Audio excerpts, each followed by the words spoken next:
السلام علیکم ورحمۃ اللہ وبرکاتہ۔ اس تصویر کو کون بھول سکتا ہے؟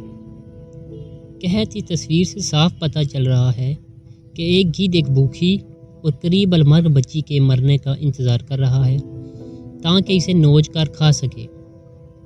یہ تصویر ایک ساؤتھ افریقی فوٹو جرنلسٹ کیون کارٹر نے 1993 میں سوڈان میں کھینچی تھی۔ یہ تصویر دنیا میں اتنی مشہور ہو گئی کہ انہیں اس تصویر کی وجہ سے نوازا گیا، لیکن کارٹر زیادہ دن زندہ نہیں رہ سکا اور اپنے اس اعزاز کا لطف زیادہ دنوں تک نہیں اٹھا سکا، کیونکہ ڈپریشن کا شکار ہو کر اس نے خودکشی کر لی۔ دوستو، ایسا کیوں ہوا؟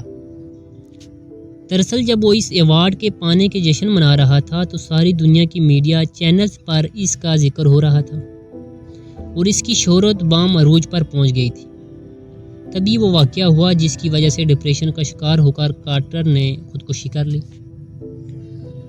دوستو، ہوا یوں کہ ایک انٹرویو کے دوران کسی نے کارٹر سے پوچھ لیا کہ آپ نے تصویر تو بہت زبردست لی، لیکن یہ بتائیں کہ اس بچی کا کیا ہوا؟ کارٹر یہ سوال سن کر مبہوت رہ گیا اور اس نے سنبھل کر جواب دیا کہ یہ دیکھنے کے لیے وہ رک نہیں سکا کیونکہ اسے فلائٹ پکڑنی تھی۔ یہ جواب سن کر سوال پوچھنے والے نے کہا کہ اس دن وہاں 2 گدھ تھے جن میں سے ایک کے ہاتھ میں کیمرہ تھا۔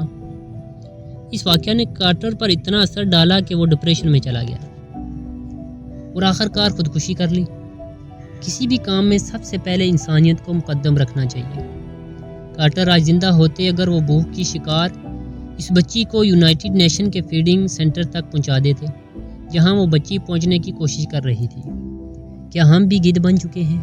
یہ سوال خود سے کیجیے۔ آج کل ہم بھی ہاتھوں میں کیمرے اور موبائل لے کر ہر وقت کسی ایسے ہی واقعے کی تلاش میں رہتے ہیں، اور جو ہی ایسا کچھ نظر آتا ہے تو فوراً اپنے کیمرے میں محفوظ کر کے ریٹنگ اور لائک کمنٹس کے چکر میں سوشل میڈیا پر وائرل کر دیتے ہیں۔ ہمیں آج کل لوگ جو حادثے کو دیکھتے ہیں تو فوراً ان کا ہاتھ اپنے موبائل پر جاتا ہے۔